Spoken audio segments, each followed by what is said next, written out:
So hello everyone, hope you are safe and doing well.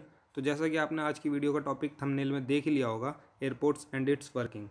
तो basically आपने अगर कभी एयरपोर्ट विजिट किया होगा और वहाँ पे कभी रनवे पे नोटिस किया होगा तो वहाँ पे नंबर्स लिखे रहते हैं, कुछ लाइंस बनी रहती हैं और वहाँ पे एक बड़ा सा ट्रैफिक कंट्रोल का टावर रहता है जिसे हम एटीसी कहते हैं। तो इन सब का रोल क्या होता है, क्या सिग्निफिकेंस होता है एक पायलट की जो भी जर्नी है उसमें, तो आज हम इस पूरे को डिस्कस करेंगे।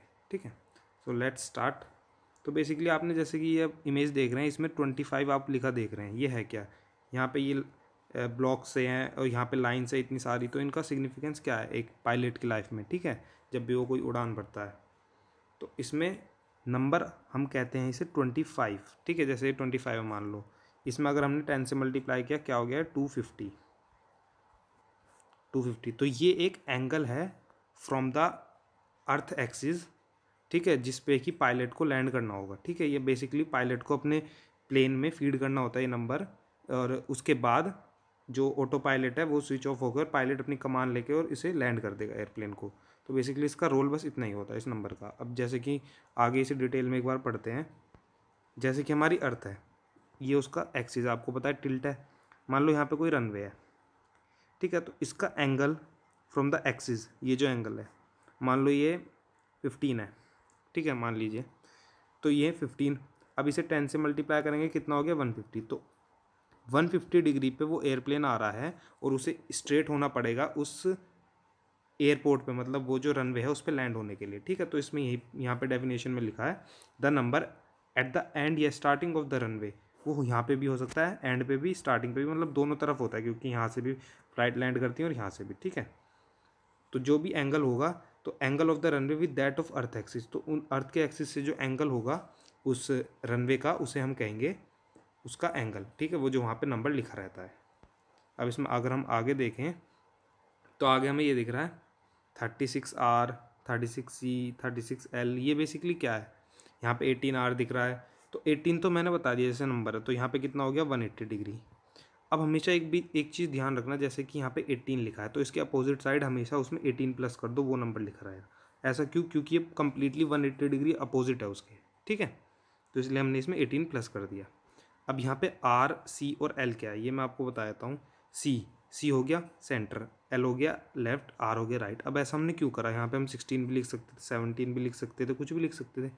तो ये हमने इसलिए करा क्योंकि जैसे कोई बिजी एयरपोर्ट होता है, जैसे IGI हो गया हमारा दिल्ली का, इंदिरा गांधी इंटरनेशनल, तो वहाँ पे जैसे कि एक घंटे में 60-70 फ्लाइट आती हैं। ठीक है, कुछ लैंड करती हैं, कुछ टेक ऑफ करती हैं, तो उसके लिए वहाँ पे रनवे भी ज़्यादा है। रनवे इतने हैं कि अगर हम यहाँ पे नंबर लिखते चले गए तो नंबर 95, 96 ऐसे मतलब काफ़ी क्रॉस कर जाएंगे, तो जो कि काफ़ी एक मतलब सही नहीं होगा, वहाँ पे कन्फ्यूजन भी क्रिएट हो जाएगी, चेओस हो जाएगी। तो इसलिए हमने 18L दे दिया, मतलब लेफ्ट, 18C सेंटर, 18R। तो हम पायलट को बताएंगे, मान लो उसे 18C पे वो करना है, लैंड करना है, तो 18C हम उसे बताएंगे, वो फीड करेगा, देखेगा 180 डिग्री पर लैंड कर जाएगा इस वाले पे। ठीक है, तो ऐसा होता है। अब ये LCR ही होते हैं। अब मान लो इससे अगला जो भी यहाँ पे कोई और रनवे होगा तो उसका हम करेंगे 19L, फिर होगा 19C, 19R ऐसे। ठीक है, तो ये हमारा अल्फ़ाबेट इसलिए दिए जाते हैं। अब आगे चलते हैं। आगे आता है ये एक एयरपोर्ट का, मैंने पूरा सीन डाल दिया, एक बार इसमें देख लीजिए क्योंकि आगे टर्म यूज़ होने वाली हैं, तो एक बार इन्हें क्लियर कर लेते हैं। ये जो जहाँ पे हम बैठते हैं, मतलब एयरपोर्ट में मान लीजिए यहाँ से एंटर हुए, इसे कहते हैं NMI, मतलब non movement area. NMA non movement area. ठीक है, और ये पूरा होता है MA मूवमेंट एरिया। ठीक है, ये आपको पता है, ये रनवे है, यहाँ से आएगी फ्लाइट, उड़ जाएगी। ठीक है, और ये होता है हमारा टैक्सी वे, ये जो बीच में है ना रास्ता, यहाँ से फ्लाइट आएगी, ऐसे अपने जगह पर लग जाएगी, जैसे नेक्स्ट फ्लाइट उड़ी तो उसका नंबर आएगा, जब उसे क्लियरेंस मिलेगी तो फिर आगे उड़ जाएगी। ठीक है, तो इसका बेसिकली रोल होता है। और ये जो दूसरी साइड आप देख रहे हैं, यहाँ से टैक्सी वे से क्रॉस करते हुए टैक्सी वे में दूसरे में एंटर होके, ये जो कार्गो की फ़्लाइट होती हैं वो यहाँ पे आके यहाँ रुक जाती हैं। यहाँ पे उनसे कार्गो जो भी उनका लगेज वगैरह है वो उतार लिया जाता है। ठीक है, तो यहाँ पे इसकी टर्म्स कुछ कुछ ये थी। अब ये जो इसमें आपको लाइन दिख रही होंगी छोटी छोटी, इनका रोल क्या है वो अभी हम आगे डिस्कस करेंगे। ठीक है, अभी बस आपको ये पता होना चाहिए रनवे है, ये फ्लाइट उड़ेगी यहाँ से, इसे कहते हैं मूवमेंट एरिया। जी, ये नॉन मूवमेंट एरिया है ना, इसे छोड़ के जो भी एरिया है पूरे फ्लाइट, मतलब पूरे एयरपोर्ट पे, उसे कहेंगे मूवमेंट एरिया। ठीक है, तो ये हो गया। अब आगे चलते हैं रनवे बार। अब आता है ये जो आप लाइन देखते होंगे, इन्हें कहते हैं बार, रनवे बार। ठीक है, अब यहाँ पे जैसे कितने बार दिख रहे हैं आपको? 4 इधर 4 इधर, कितने हो गए? 8। तो बेसिकली इसका सिग्निफिकेंस ये है कि 8 बार मतलब कोई भी 100 फीट ब्रॉड कोई भी अगर एयरक्राफ्ट है तो वो यहाँ पे इजीली लैंड कर सकता है, उसके लिए बनाया गया है। या तो वो एयरक्राफ्ट 8 मतलब 100 फीट का हो या उससे छोटा हो तो वो लैंड कर जाएगा, क्योंकि आपको पता है इतना बड़ा है और कोई छोटा सा एयरक्राफ्ट लैंड कर जाए तो कोई दिक्कत नहीं है। लेकिन मान लो ये 100 फीट ब्रॉड है, ठीक है, और इस पर हमने उतार दिया 200 फीट चौड़ा, तो वो इतना आएगा, घास में उसके टायर उतर गए बाई चांस, तो वो हो सकता है ना, दुर्घटनाग्रस्त हो सकता है। और इसे ये देख के भी हमने मतलब ये भी सिग्निफाई करता है, जैसे कि मान लो इतना चौड़ा एयरक्राफ्ट उतर गया, तो मान लो हमने बनाया है 1 किलोमीटर का और जंबो जेट उतार दिया हमने इस पर, जिसे 3 किलोमीटर का, तो मतलब टेक ऑफ या लैंडिंग के लिए सिस्टम ही चाहिए, पूरा रनवे चाहिए। अब यहाँ पे उतर गया तो बाई चांस आगे गिर गया तो फिर किसकी जिम्मेदारी होगी, इसलिए पहले हम इसे बना के रखते हैं, ठीक है। कभी कभी हो जाता है ना, जैसे वैसे तो पायलट को पता रहता है कि हमें इस एयरपोर्ट पे इस नंबर के उस पर लैंड करना है रनवे पे, लेकिन बाई चांस किसी की इमरजेंसी लैंडिंग करानी है और उसने बाई चांस जंबो जेट इस पर उतार दिया तो क्या होगा, सोच लो आप खुद ही। तो इसमें यही था, ठीक है। अब जैसे कि मान लो यहाँ पे 12 बार होते तो 150 फीट का मतलब 150 फीट ब्रॉड कोई भी अगर एयरक्राफ्ट है वो उतर सकता है, और 16 बार होते तो कोई भी जंबो जेट उतार लो, कितना भी बड़ा हो कोई दिक्कत नहीं है, ठीक है। अब आगे चलते हैं। अब जैसे कि इसमें कितने हैं, इसमें है 6 इधर 6 इधर, कितने हो गए टोटल 12। तो 12 में कितना था, 150 फीट ब्रॉड कोई भी एयरक्राफ्ट कैरियर आप उतार सकते हो इसमें, ठीक है, 150 ब्रॉड या उससे कोई भी छोटा। लेकिन अगर ये क्रॉस ना होता तब उतार सकते थे। अब इस क्रॉस का मतलब है, जैसे आप ये क्रॉस देख रहे हैं आगे आगे हर जगह लग रहे हैं ये, तो ये क्रॉस बेसिकली सिग्निफाई करते हैं, जैसे कि मान लीजिए यहाँ पे हो सकता है कोई भी ये रनवे जो है ये अंडर मेंटेनेंस हो, इसकी कोई वर्किंग चल रही हो, कुछ टूट गया हो इसमें, या फिर हो सकता है यहाँ की एयरफील्ड सेफ ना हो, या कुछ भी हो सकता है यहाँ का ATC वर्क ना कर रहा हो, तो कुछ भी हो सकता है, इसलिए आप यहाँ पे उतार नहीं सकते। तो ऊपर से यहाँ पे क्रॉस डाल के रखते हैं ताकि पायलट को ऊपर से दिख जाए। अब जैसे कि यहाँ पे तो हमें क्रॉस दिख रहा है, अब हो सकता है पायलट बहुत ऊपर हो उसे ना दिख रहा हो, तो इसलिए ये क्रॉस ज़्यादातर जनरली इसे हम येलो रंग का रखते हैं, क्योंकि येलो बेसिकली स्कैटर होता है अच्छा, तो हम इसे येलो का रखते हैं, ठीक है, तो ऊपर से ये दिख जाता है। अब आगे चलते हैं, आगे आता है हमारा रनवे। तो ये इसमें हम समझेंगे पूरा रनवे का, ये जो भी है ना, ये लाइन किस किस चीज़ की है और ये इन लाइन की वर्किंग क्या है, ये जो यहाँ पे ब्लास्ट पैड हम इसे कहते हैं इसका फंक्शन क्या है, तो ये सारी चीज़ पढ़ेंगे, ठीक है। तो अब इसमें होता क्या है, देखिए यहाँ से स्टार्ट करते हैं, इसे कहते हैं ब्लास्ट पैड, ब्लास्ट पैड। और ये किसका बना होता है, ये बना होता है कंक्रीट का, ठीक है।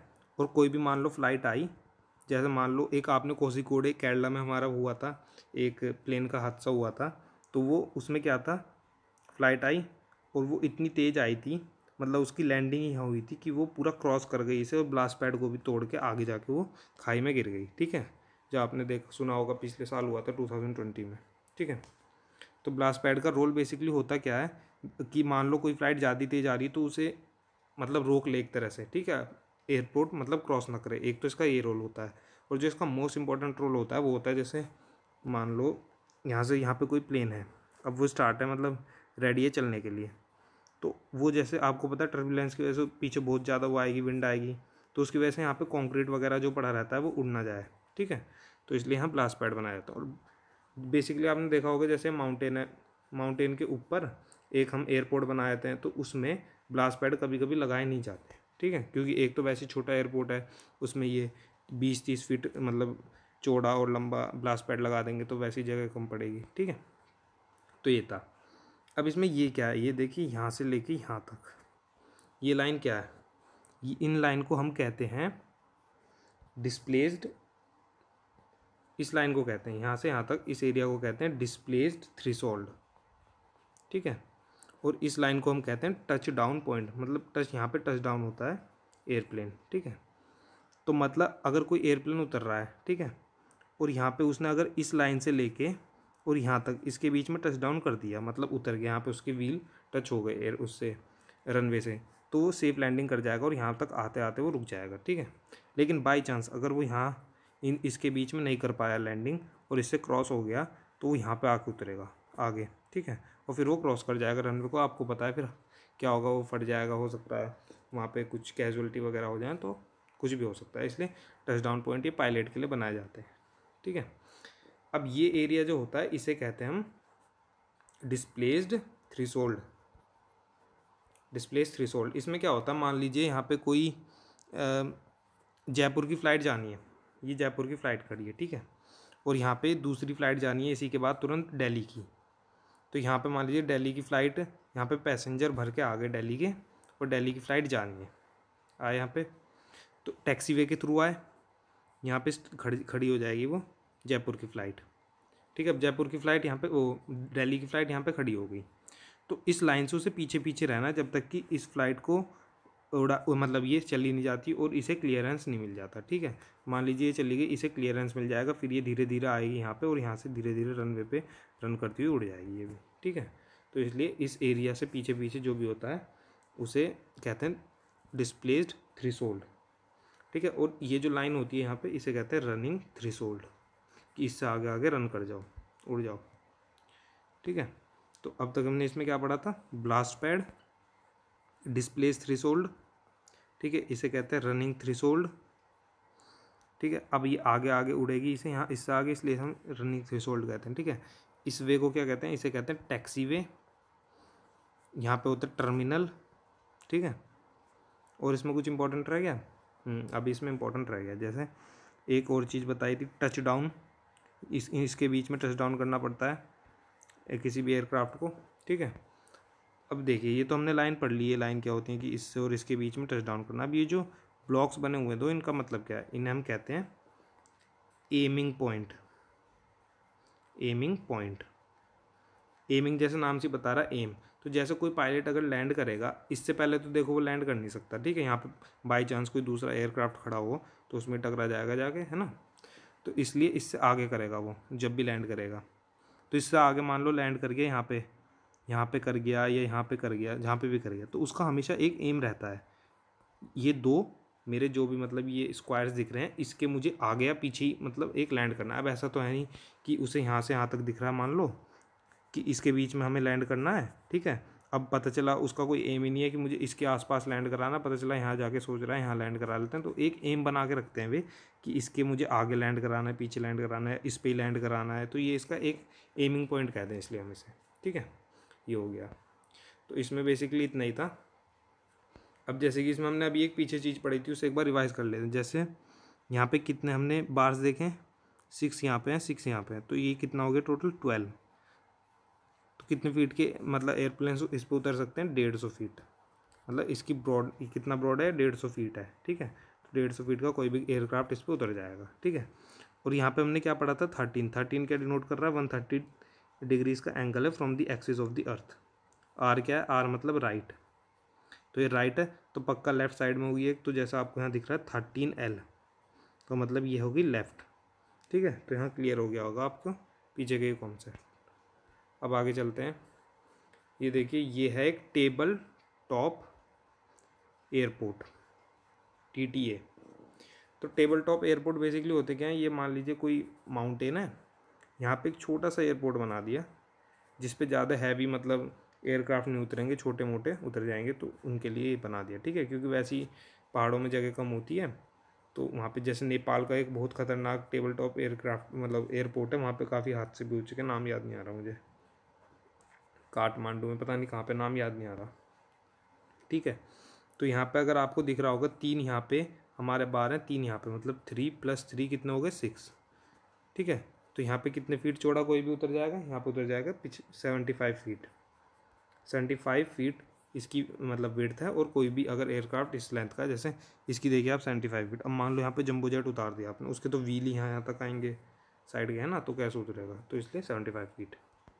और ये ब्लॉक आपको दिख रहे होंगे, ये इसका एमिंग पॉइंट। अब जितना छोटा मान लो इसका रनवे है, तो उतना ही जल्दी इसके एमिंग पॉइंट पे आएंगे। जैसे हमने पिछली वाली ये देखी थी स्लाइड में, हमने पिछली वाली में क्या देखा था, जैसे हमने इसमें देखा था कि इसका एमिंग पॉइंट लगभग यहाँ से आप कैलकुलेट कर सकते हैं, लगभग 200 मीटर के आगे है, ठीक है, 200-300 मीटर।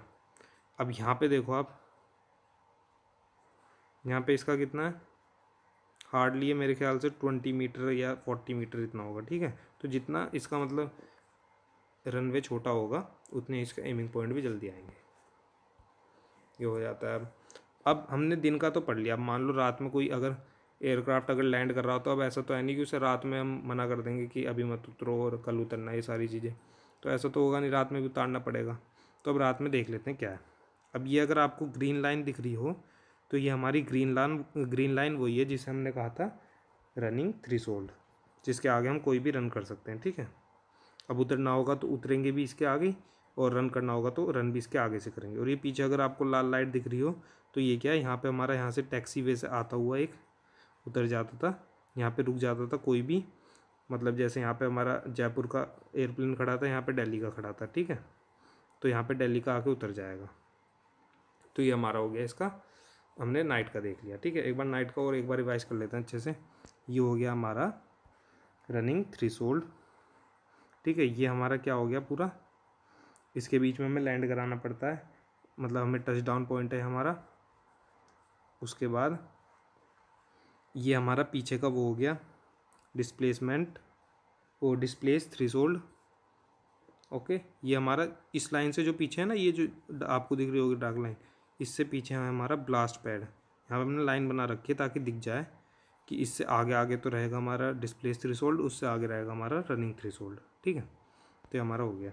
अब यहाँ पे अगर आपको दिख रहा होगा कि 4 लाइट चल रही है तो इसका सिग्निफिकेंस क्या है, एक बार इसे भी देख लेते हैं। अब मान लो कोई यहाँ पे एयर मतलब रनवे है कोई, ठीक है, ये पूरा रनवे है पूरा, यहाँ से कोई एयरप्लेन आ रहा है, तो उसकी एक मतलब आइडियल कंडीशन होती है कि 1500 फीट एल्टीट्यूड और 3 डिग्री एंगल, ये उसकी एक आइडियल जो कि मतलब कॉकपिट में फीड रहती है कि अगर इस एंगल पे आ रहा है तो वो सेफ़ है लैंडिंग के लिए, ठीक है। लेकिन अगर इस एंगल से वो ज़्यादा पे आ रहा है, मान लो ऐसे पे आ रहा है बिल्कुल, या बिल्कुल स्ट्रेट आ रहा है, तो मतलब अगर वो टकराएगा तो वहाँ पे उसका कुछ दुर्घटनाग्रस्त हो सकता है। तो इसलिए इसे हम कहते हैं ग्लाइडिंग स्लोप, स्लाइडिंग नहीं ग्लाइडिंग स्लोप, ठीक है। ग्लाइडिंग स्लोप क्या है, एयरप्लेन का 1500 फीट एल्टीट्यूड पे और 3 डिग्री हमारा एंगल होना चाहिए, इसे हम कहते हैं ग्लाइडिंग स्लोप, ठीक है। तो अब मान लो ग्लाइडिंग स्लोप हमारा सही है, तो यहाँ पे 2 तो रेड लाइट हो जाएंगी और 2 हो जाएंगी हमारी white, I think white, yes white, 2 तो रेड और 2 हो जाएंगी वाइट। अब बाई चांस ग्लाइडिंग स्लोप इसका ठीक नहीं है, ठीक है, gliding slope is not right, तो यहाँ पे चारों लाइट जो हैं ये जितनी भी हैं ये हो जाएंगी चारों रेड, मतलब कुछ गड़बड़ है, ठीक है। तो इसका सिग्निफिकेंस ये होता है। और ये जो ग्रीन लाइट यहाँ पे जल रही है, ये मैंने बता दिया था, इससे आगे तो रनिंग थ्रेशोल्ड है हमारा, लेकिन बाई चांस अगर ये लाइट रेड होती है तो मतलब इस रनवे पे अभी कोई दूसरा एयरप्लेन है, या तो वो लैंड करने वाला है या फिर वो टेक ऑफ करने वाला है, तो आप अभी रुक जाइए। तो ऐसे में क्या करता है पायलट, गो अराउंड एक उनकी टर्म्स में होता है जो एयरपोर्ट पर काम करते, गो अराउंड मतलब एक चक्कर मार के आओ पूरे एयरपोर्ट का, ठीक है। ये गो अराउंड हम 2-3 उसमें वजह से कर सकते हैं। बाई चांस एक तो जैसे मैंने बताया यहाँ पे कोई दूसरी फ्लाइट हो या उसे क्लियरेंस ना मिल रहा हो तो गो अराउंड, ठीक है। या बाई चांस मान लीजिए आपने जयपुर से चला एक प्लेन दिल्ली के लिए, ठीक है, जयपुर से दिल्ली जा रहा है। अब यहाँ पे उसमें हमने मान लो भर दिया, एक रेफरेंस के लिए मान लो 50 लीटर हमने उसमें फ्यूल भर दिया, ठीक है। अब जितना लैंड होना होता है ना, उसमें एक फ्यूल की लिमिट होती है कि इससे कम पे लैंड होगा नहीं। मान लो हमने यहाँ पे 10 लीटर चाहिए हमें लैंड होने के लिए, क्योंकि अगर ज़्यादा हुआ वेट तो लैंड होने में मतलब उसके जो व्हील्स हैं वो इतना प्रेशर झेल नहीं पाएंगे, तो इसलिए वो हो सकता है टूट भी जाए। तो इसलिए यहाँ पे 10 लीटर चाहिए। मान लो हमने 50 भी उड़ाया, 50 पे लैंड करना हो ना हमें, तो हमारा वो होगा नहीं। उड़ा तो हम कितने पे भी सकते हैं, टेक ऑफ करने के लिए हो सकता है हम 150 भी हो तो भी कर जाएगा टेक ऑफ, ठीक है, लेकिन लैंडिंग में दिक्कत आती है। तो बाई चांस मान लो यहाँ से हमने 50 लीटर लेके हम चले और यहाँ पे हमारा 10 लीटर नहीं बचा, यहाँ पे हमारा रहा 30 लीटर या 25, कुछ भी नंबर हो। तो इसके लिए हम गो अराउंड करेंगे, एक चक्कर मार के आओ पूरे एयरपोर्ट का। अगर अब कम हो गया तो ठीक है, नहीं तो एक और चक्कर मार के आओ, या तो एयरपोर्ट का या सिटी का, कुछ भी कह सकता है वो, ठीक है। ATC ये कंट्रोल करती है, ATC अभी आगे पढ़ेंगे हम, एयर ट्रैफिक कंट्रोलर, ठीक है। तो इसका फंक्शन पूरा ये था। और बाकी एक बार इस लाइट का नाम भी देख लेते हैं, इसे कहते क्या है, इसे कहते हैं पापी लाइट। हाँ जी, पापी लाइट, इसका मतलब फुल फॉर्म है इसकी प्रिसीजन अप्रोच पाथ इंडिकेटर, ठीक है, पापी लाइट। अब जैसे कि मैंने बता दिया था आपको कि यहाँ पे लैंड करेगा, तो अब लैंड करके ऐसा तो है नहीं कि यहीं पे खड़ा रहेगा, कोई भी मान लो एयरक्राफ्ट लैंड कर गया और यहीं पे खड़ा रहा, अब इसे जाना होगा कहीं साइड वाइड में इधर उधर, तो रात में कैसे दिखेगा उसे कि कौन सा मेरा रास्ता है कौन सा नहीं है। तो इसलिए मान लीजिए इसे यहाँ पे जाना है, यहाँ मुड़ना है, तो यहाँ पे ब्लू लाइट जल रही होंगी। अगर ये खाली होगा तो एकदम इसे ग्रीन कर देंगे, तो यहाँ पे मतलब ये एंटर कर सकता है। अब मान लो इसे इधर जाना है कहीं, तो यहाँ पे अभी ब्लू लाइट जल रही होंगी पूरे में, साइड साइड में। अब जैसे ही ठीक हो गया सब, ठीक है, ग्रीन लाइट जल जाएगी, ठीक है, मतलब एंटर कर सकता है। अब इसमें एक चीज़ और होती है, ये आपको साइड साइड की लाइट दिख रही होंगी, ठीक है, डॉट डॉट डॉट, तो ये वाइट रंग की होती है, वाइट कलर की, ठीक है। और ये बीच की लाइट होती है, ये भी वाइट रंग की होती है, ठीक है। बीच वाली लाइट को हम कहते हैं सेंटर लाइन, और साइड वाली को कहते हैं एज लाइन। सेंटर लाइन और एज लाइन। अब सेंटर लाइन में क्या होता है, अब ये वाइट वाइट वाइट चल रही है, कंटिन्यूस है बिल्कुल, और यहाँ पे डॉटेड है, ठीक है। तो हमें दूर से पता चल जाता है पायलट को कि डॉटेड है, मतलब ये एज लाइन है, मतलब इससे इधर या इधर नहीं उतारना। और सेंटर लाइन है, मतलब अपना जो चक्का है, मतलब अपना जो एयरक्राफ्ट का जो भी हमारा व्हील है, उसे हमें बिल्कुल इसके स्ट्रेट में रखना है, ठीक है। तो ये होता है। अब मान लो कोई दिन का एयरक्राफ्ट वो है, जैसे कि एक आइडिया लेते हैं, हाँ, जैसे कि मान लो ये दिन का हमने व्यू ले लिया है, यहाँ पे रनवे है, डॉट डॉट डॉट हमें दिख रही है, और ये एज लाइन है। जबकि नाइट में इसका उल्टा होता है, नाइट में जो बीच की सेंटर लाइन होती है उसे बिल्कुल स्ट्रेट रखा जाता है, मतलब कंटिन्यूस रखा जाता है, और साइड की डॉटेड, ठीक है। तो अब इसमें क्या होगा, जैसे दिन का व्यू है, तो हमें इसे यहाँ पे पायलट ने मान लो लैंड कराया, तो उसे आगे दिख जाएगा कि यहाँ पे आगे ख़त्म हो रहा है रनवे, और हो सकता है आगे फिर हमारा कुछ क्रैश वगैरह हो जाए, इसलिए वो पहले ही रोक लेता है। लेकिन बाई चांस, जैसे कि अभी हमने पढ़ा था नाइट का, नाइट के में क्या होगा, मान लो नाइट के में वो यहाँ उतर गया, उसे दिखेगा नहीं, लाइट इतनी रहती है चारों तरफ, तो लाइट ही लाइट है, ठीक है। तो यहाँ पे क्या होता है, जैसे ही वो एक एंड पे पहुँचने वाला होगा, तो ये जो साइड की लाइट वाइट थी वो धीरे धीरे येलो होने लगेंगी, ठीक है। और जो बीच की लाइट थी वो धीरे धीरे रेड होने लगेंगी, ठीक है। हो सकता है वो साइड में ना देख पाए, ठीक है, आपको तो पता ही होगा कॉकपिट कितना ऊंचा होता है, साइड में ना देख पाए, कुछ भी रीज़न हो सकते हैं। तो बीच की जो सेंटर लाइन होती है वो भी वाइट रहती है पहले तो, लेकिन एंड में जाते जाते वो भी रेड होने लगती है। तो इसलिए उसे समझ आ जाएगा कि यहाँ पे हमारा जो रनवे है वो ख़त्म हो रहा है और मुझे यहाँ तक अभी ब्रेक लगाने हैं, ठीक है। तो रात में पूरा एक अच्छे से फंक्शन करके चलते हैं।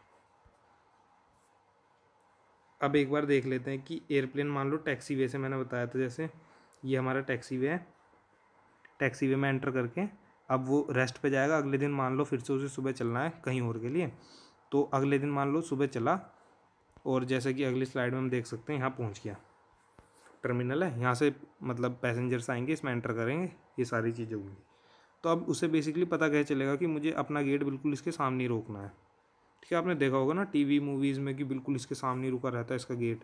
तो होता क्या है, ये नीचे आदमी है, ठीक है, इनका काम होता है इसे यहाँ पे मतलब एक तरह से इनका ब्रेक लगाना, हैंड ब्रेक जिसे आप कुछ भी कह लो, इसे शिफ्ट वगैरह इधर उधर करना। तो अब ये भी ऐसा हाथ करके बताएंगे ऊपर की रुक जा, तो ऐसे तो दिखेगा नहीं, जैसे कि हम बस में कर देते हैं रुक जाओ ऐसे, है ना। तो अब इसमें क्या होता है, इसमें आगे एक स्क्रीन लगी रहती है, बिल्कुल इसके आगे यहाँ एक स्क्रीन होगी कहीं, इसमें इमेज में दिखा नहीं रखी, लेकिन यहाँ स्क्रीन होगी, यहाँ पे बड़ा बड़ा लिखा आ जाता है रेड कलर से स्टॉप। रेड से इसलिए आता है क्योंकि इट स्कैटर्स मोर, तो इसलिए रेड से लिखा आ जाता है स्टॉप, ठीक है। तो इसे दिख जाता है स्टॉप, और जब चलना होता है ऐसी तब चलने के लिए भी स्टार्ट वगैरह कुछ ऐसे लिखा आ जाता है। तो इसका हो गया, ठीक है। हमारा यहाँ पे एयरपोर्ट वाला हमारा पूरा जो चैप्टर था वो यहाँ पे फिनिश हो गया। अब हम आगे मूव करते हैं एटीसी पे। एटीसी एक पूरी, ये मान लीजिए पूरी बॉडी है जो कि पूरे एयरपोर्ट का जो भी सिस्टम है उसे रेगुलेट यही बॉडी कर रही है। अगर ये टार ख़त्म हो जाए ना, तो ये मान लो सब इधर उधर क्रैश वगैरह सब खत्म, ठीक है। अब इस टावर में है क्या ऐसा, इस टावर में आपको ऊपर दो ये दिख रहे होंगे एंटीनास टाइप, तो ये है हमारे रेडार जो कि एक कम्युनिकेशन इस्टेब्लिश करते हैं एयरप्लेन्स, मतलब उनके पायलट और यहाँ पे जितने भी एम्प्लॉयज़ हैं उनके बीच में जो भी यहाँ पे काम कर रहे हैं, ठीक है। अब यहाँ पे आपने देखा होगा एक तो ऊपर यहाँ पे कैबिन है, एक नीचे यहाँ पे कैबिन दिख रहा है। तो यहाँ पे तो वर्किंग कैबिन है, मतलब कोई अगर काम कर रहा है, जैसे मान लीजिए मेरी ड्यूटी है 9 से 10, तो मेरा भी काम चल रहा है, मैंने यहाँ कर लिया, तो इससे पहले नीचे आ जाएगा जिसकी अगली शिफ्ट होगी 10 से 11 वाली, या 10 से जितनी बजे, तो नीचे आ जाएगा। अब ऐसा तो है नहीं यहाँ पे कि 9 से 10 मेरा काम हो गया मैं चला गया और पता चला 15 मिनट बाद ही आ रहे हैं, जैसे कि आपको पता ही है गवर्नमेंट जॉब्स में होता है, गवर्नमेंट ऑफिस में ऐसे ही तो होता है। मान लिया 10-15 पे आ रहे हैं, इतना 15 मिनट तो ये पूरा खाली रहेगा ना, तो 15 मिनट में कुछ भी यहाँ पे दुर्घटना हुई वो किसकी जिम्मेदारी होगी। तो इसलिए ये 9 से 10 इनकी ड्यूटी है, तो ये कम से कम 1 घंटा पहले ही आ जाते हैं, ठीक है। तो ये 10 से 11 वाली शिफ्ट वाले पहले ही आके नीचे बैठते हैं, तो इन्हें नॉन वर्किंग क्लास, ठीक है, मतलब जो अभी काम नहीं कर रही और जो ऊपर कर रही है वो वर्किंग, ठीक है। तो ये हो गया। अब आपने देखा होगा अगर कभी, तो ऐसा दिखता है कुछ कुछ, है ना। ये है हमारा पूरा एटीसी का ऑफिस। अब आप अगर आप देख सकते हैं तो यहाँ पे चारों तरफ 360 व्यू है, मतलब चारों तरफ शीशे शीशे हैं। तो ये बेसिकली सबसे हाईएस्ट टावर होता है किसी भी एयरपोर्ट पे, और वो चारों तरफ नज़र रखता है, ठीक है। कहीं पे ऐसा नहीं है कि मतलब कि इस मतलब नॉर्थ साइड में मतलब इस वाले बस रनवे पे नज़र है, तो ये चारों तरफ रखता है, ठीक है। लेकिन इनका जो काम होता है वो ऐसे देख के नहीं होता कि ठीक है ये रनवे खाली है, ये रनवे, हाँ मैनुअली भी हो जाता है, लेकिन जो इनका प्रोफेशनल वर्क है वो इनकी कंप्यूटर्स वगैरह, ये जो स्क्रीन है, इन सब चीज़ों से होता है, ठीक है। अब जैसे आप ये देख सकते हैं ये इसके सिस्टम से। अब जैसे आपने अगर देखा हो कभी, आप गए हो रेलवे स्टेशन पे, वहाँ पे स्टेशन मास्टर मैनुअली उसे एडजस्ट करते हैं कि ये ट्रेन चली गई, तो वो अपना मतलब स्लाइड कर देते हैं वो चीज़। लेकिन यहाँ पे पूरा प्रोफेशनल तरीके से होता है, ठीक है। हाँ अगर स्टेशन भी जैसे रेलवे स्टेशन कोई बड़ा हो, जैसे हावड़ा स्टेशन है, तो वहाँ पे भी मतलब कंप्यूटराइज्ड ही होते हैं वे सारे भी। लेकिन अगर बाई चांस कोई छोटा मोटा स्टेशन हो तो वहाँ पे मैनुअली स्टेशन मास्टर अरेंज करते हैं, ठीक है। लेकिन यहाँ पे सारी चीज़ें आप देखिए, यहाँ रनवे दिख रहे हैं, यहाँ सारी टैक्सी वेज वगैरह सारी चीज़ दिख रही है, मतलब कौन सी फ़्लाइट कहाँ जा रही है, ठीक है। तो ये चीज़ हो गई। अब ये देखिए, ये हमारा PR और ये है SSR। सुशांत सिंह राजपूत मत समझना इसे SSR, ये कुछ और है, ठीक है।